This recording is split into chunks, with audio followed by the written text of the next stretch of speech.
This video is sponsored by Chakra 17. Awaken your vitality with our anti-aging coffee.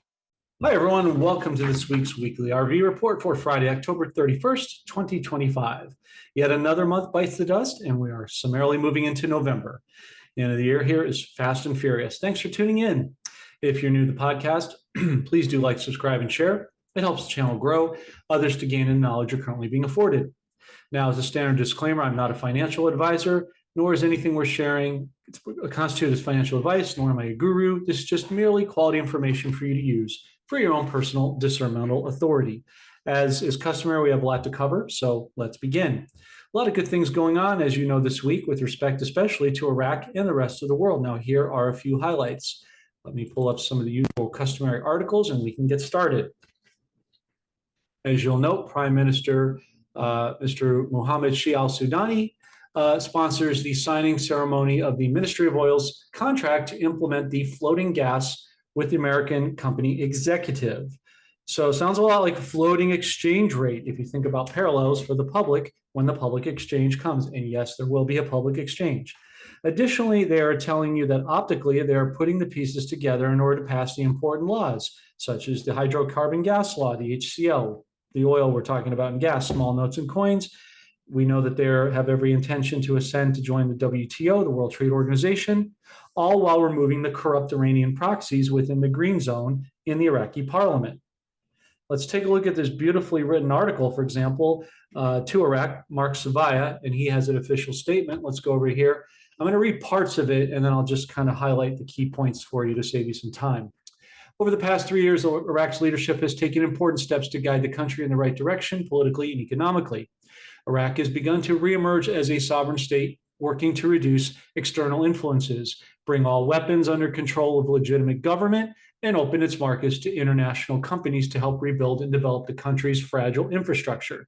Removing the corrupt Iranian proxies, you cannot have infrastructure without an established legitimate rate on the Forex, CBI, and of course, the entire world's economy. However, the work is not yet complete. Iraq requires continued support. Here's the part that I wanted you to focus on, folks. The U.S. government has made it clear that there is no place for armed groups operating outside the authority of the state. That would be the corrupt Iranian proxies we keep talking about.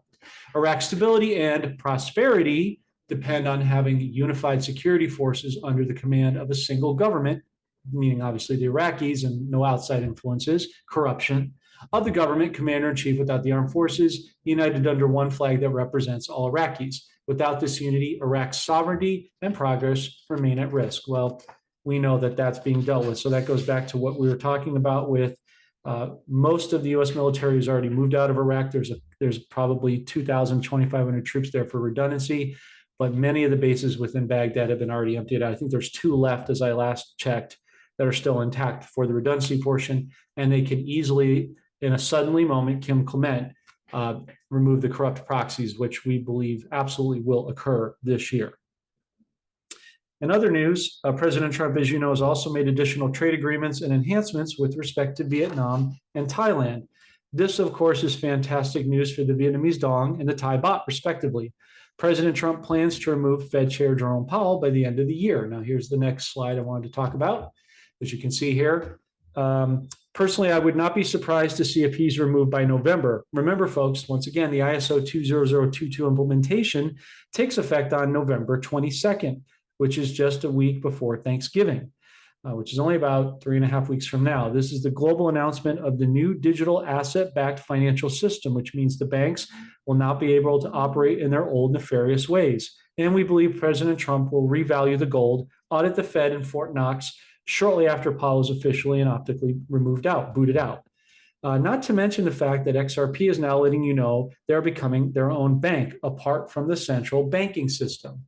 We're going to go into that here, an article I want to show you about XRP becoming our own bank. So it's a 2-minute video clip, but just take a quick listen. I think it's got a lot of good information in it.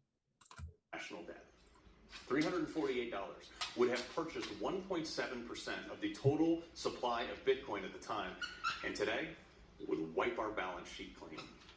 Imagine they'd done that for Social Security too. Because crypto is worth what people think it's worth, simply because people are buying it, and like a Prada bag that costs $50 to make and sells for $5,000, supply and demand. Could the government theoretically, I don't know, take 1/5 of our annual tax revenue, which is about $1 trillion, and put it into an emerging cryptocurrency like, I don't know, XRP, currently trading around $2.50? That would explode the value of that coin. Right now, the total market cap of XRP is $144 billion in total circulation. This would multiply its value by a factor of 8, essentially returning the government $8 trillion overnight. Want to get aggressive, they can dump it, crash the market, buy it right back, do it all over again. Pay off the national debt by Saturday. You see, the government can't control crypto like it controls banks and the bogus Federal Reserve printing money out of thin air. Ronald Reagan famously said, that the government operates very simply. If it moves, regulate it. If it stops moving, subsidize it. If you can't do either, ban it. He didn't know about blockchain. Reagan didn't know about the fourth option. Become what you seek to control. The government's only option to actually have any seat at the table in any type of control over crypto is to participate in it. If you own it, that's great for you. It's going to be worth a ton. After all, we can just print money, buy crypto with it. That's why crypto's here to stay. It's the answer to make sure that even if we do lose a tooth on the zipper again, it doesn't matter. But more importantly, the value of that seamless zipper could be the trick to wipe out the country's national debt. Print money, devalue the dollar, explode crypto investments, sell it, wipe out the national debt, replenish the national gold reserves, fund Social Security, rapid deflation, and reset the system to before the Federal Reserve ever left the gold standard. The reporter just basically told you everything we've always been talking about for quite a while. That's why President Trump has been so bullish on cryptos and the digital asset marketplace, because he's going to use, we believe, XRP in conjunction with many other things to wipe out the national debt and then kill the old Fed system optically for the public. We know this, but for the normies, and then instantaneously parallel us into the new system with his, we are going to have a crash next year. I'm sorry to tell you. We're going to talk about that next month. We've got a lot of exciting podcasts, one of which Mr. B, that has proven himself right over and over again, and he's too modest to say it, so I'll say it for him because he's a pretty amazing guy. For the last 2 years, has been, I won't say prognosticating, but doing chart prediction of where he sees the stock market and the cryptos, the S&P 500, the treasury bonds, and also gold and silver. And he's been bang on the money. So we're going to do with him next week, I should say the following week, the 11th, end of the year report, as well as the first quarter next year. We believe heavily that there's going to be a crash, but President Trump is using the cryptos to, again, pay off the debt. So we think we're comfortable as a team letting you know at this point. I talked with them about this before disclosing it to you, that he's going to use the cryptos, and we're going to see that super bull run we've been talking about probably take effect sometime in November and go throughout December. So again, just our personal suggestion, make sure you take profits at the top. You have to decide what your risk tolerance is, but again, the first quarter next year should probably be looking to dump what you need and then rebuy back up in this rinse and repeat cycle. Speaking of precious metals, at the time of this podcast, silver is trading currently at, $49.12. So it's up slightly. It took a pullback, but that's because a lot of investors took profits, and it's a buy the dip opportunity, as you know. Gold's trading down a little bit, slightly up, but it's been down for the week, $4,033.46. That will undoubtedly come up. Crude oil is trading continuously down $60.26, and the Dixie of the dollar index is up slightly, 99.44. But with all these other moves, it's certainly not going to last. And let's not forget, speaking of Powell, he was forced to drop the interest rates this week, as you know, a quarter point. That makes for a 50 basis point cut for the quarter so far, with some additional cuts likely in December. I wouldn't be surprised if that's a 50 basis point. And then they just continue to cut it in the beginning of next year until the Fed is optically no more. Plus you have, it can't go without saying, President Trump's historic China deal. I mentioned Vietnam and Thailand, great for the dong and Thai baht, obviously. And of course, he's just going to continue to make his way through Southeast Central Asia, as he did this week in his tour. But China, we believe, was holding up the reset. But that is, I think at this point, we know this was optically timed for the holidays. It certainly seems to be looking that way with the last 45 to 60-day push in the year.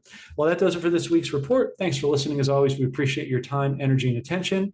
Should any breaking news come, as always, we'll bring it to you summarily. Otherwise, that's it for now. Thank you so much for watching. Take care. God bless. Goodbye for now. And I'm going to enjoy my birthday this weekend. I'll see you next week.